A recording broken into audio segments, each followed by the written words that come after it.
नमस्कार दोस्तों, रूहानी मार्ग में आप सभी का स्वागत है जी।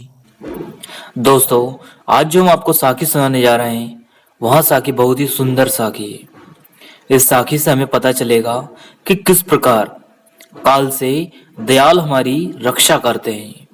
तो चलिए हम चलते हैं अपनी साखी की ओर। साध संगत जी, एक बार किसी गांव में एक बहुत ही प्रेमी सत्संगी भाई रहा करता था। वहां भाई बिना नागा किए हर बार सेवा सत्संग में जाया करता था। सत्संग जी, समय अपनी गति से चलता गया। एक दिन जब वहां सत्संगी भाई सत्संग घर जाने को तैयार हुआ, घर से थोड़ी ही दूर चला था और उसका पैर फिसल गया, जिससे उसके कपड़े खराब हो गए। तब सत्संगी भाई उठता है और घर वापस जाकर वापस से साफ सुथरे कपड़े पहनकर वापस जल्दी से सत्संग के लिए निकल जाता है।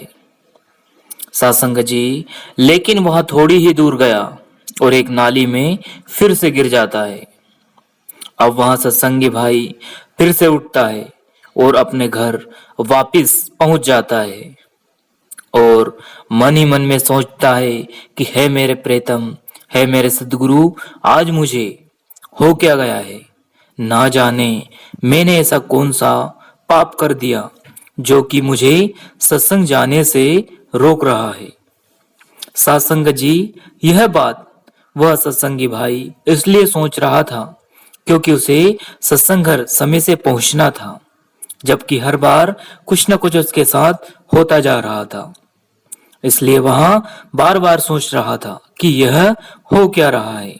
सत्संग जी, जब वहां सत्संगी भाई तीसरी बार अपने घर से निकला तो वहां फिर से गिर जाता है। तब वहां वापिस उठकर अपने घर को जाता है और फिर से तैयार होकर सत्संग घर को निकल जाता है। सत्संग जी, इस बार सत्संगी भाई सत्संग घर पहुंच ही जाता है और मन ही मन में मालिक का धन्यवाद अदा करता है कि हे मेरे सच्चे पातशाह, मैं अपने सत्संग घर पहुंच ही गया, तेरा लख लख शुक्रिया।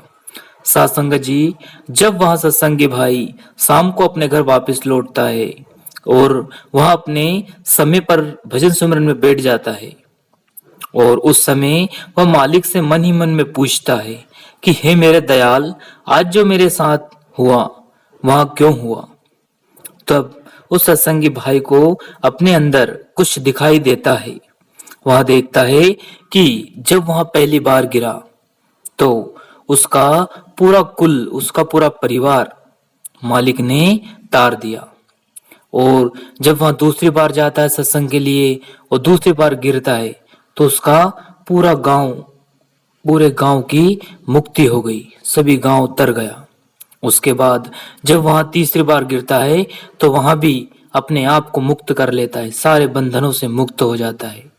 यह सब देखकर काल घबरा जाता है और कहता है कि अब मैं इसे नहीं रोकूंगा। क्यों? क्योंकि यह 3 बार गिरा और पहली बार में अपने परिवार को, अपने कुल को, दूसरी बार में अपने स्वयं को, तीसरी बार पूरे गांव को उसने तार दिया। अगर अब गिराया तो ना जाने पूरे संसार को ही मुक्त ना कर दे, फिर मेरा यह क्या काम रहेगा।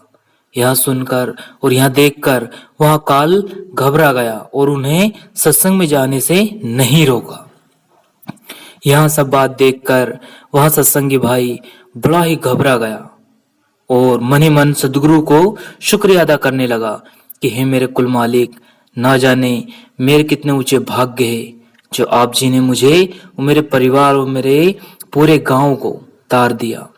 सत्संग जी, कहने का तात्पर्य यह है कि हमारे गांव में या हमारे घर में या हमारे परिवार में या कोई भी एक पूरे गांव में से अगर सच्चा सत्संगी बन जाए तो वहां एक अकेले परिवार को नहीं, पूरे गांव को तार सकता है, पूरी बस्ती को मुक्त करवा सकता है।